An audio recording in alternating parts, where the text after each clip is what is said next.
Bonjour, parlons un peu du goût des enfants. Je suis persuadée que vous avez plein d'a priori sur le sujet. Vous croyez peut-être que votre enfant a un goût moins fin que le vôtre et que pour cette raison, c'est pas bien grave de lui donner toujours la même chose, surtout s'il a l'air d'aimer. Eh bien, c'est faux. Vous croyez peut-être que ses goûts sont fixés une bonne fois pour toutes et que s'il vous refuse un plat, c'est définitif. Eh bien, c'est encore faux. Vous croyez également que pour un enfant, être difficile, c'est un handicap dans la vie. C'est faux. Au contraire, c'est une chance et nous verrons pourquoi.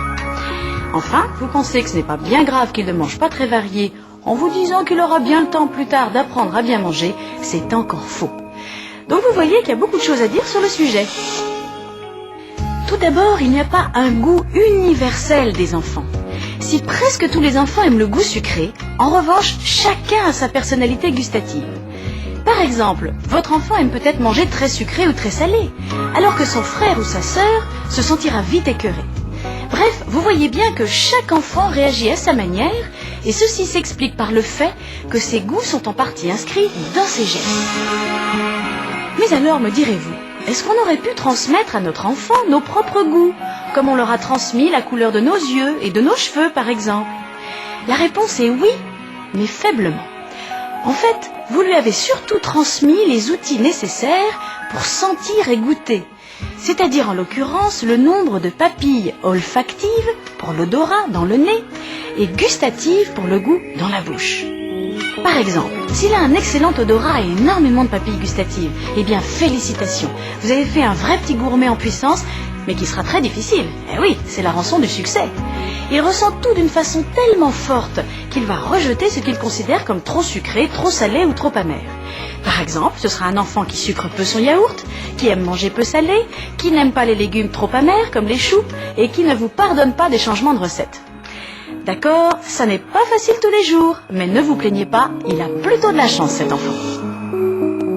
Bon, alors maintenant que vous savez pourquoi votre enfant est difficile, voyons maintenant si vous pouvez avoir de l'influence sur ses goûts.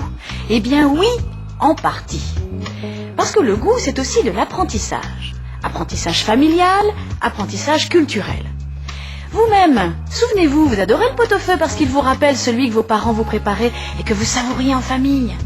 En revanche, vous détestez les épinards parce que vous vous souvenez qu'on vous obligeait à en terminer l'assiette et parce qu'on vous disait qu'il fallait absolument en manger parce que c'est bon pour la santé.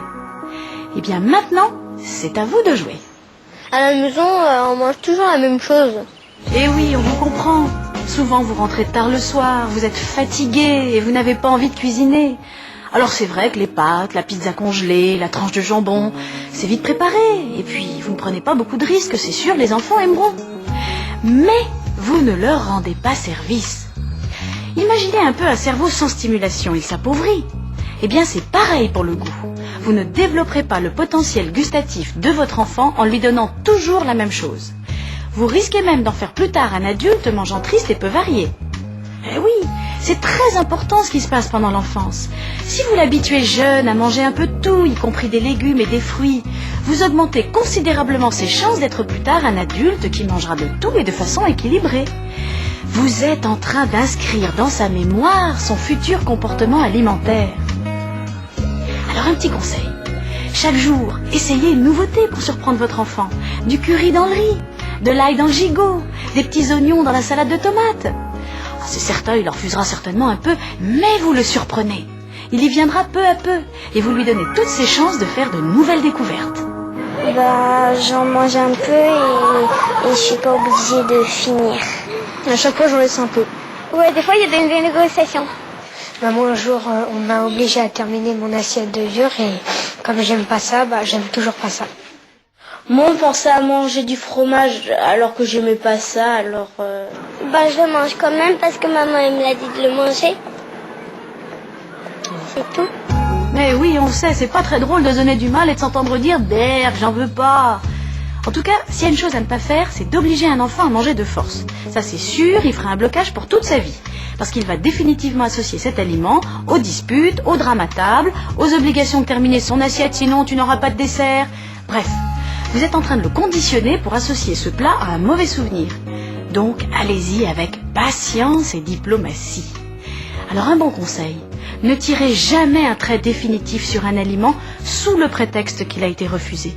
Vous le représenterez un autre jour, cuisinez un peu différemment, et puis encore, et un jour, vous aurez une bonne surprise. Donc en conclusion, et pour remettre les idées en place, réjouissez-vous d'avoir un enfant difficile, c'est probablement un gourmet. Ne vous braquez pas au moindre refus et soyez un peu têtu, avec diplomatie et imagination. Donnez-vous du mal pour le faire manger équilibré et varié, car n'oubliez pas que vous lui transmettez une certaine forme de culture alimentaire qui va lui servir de référence toute sa vie. Vous verrez, il vous remerciera plus tard. À bientôt!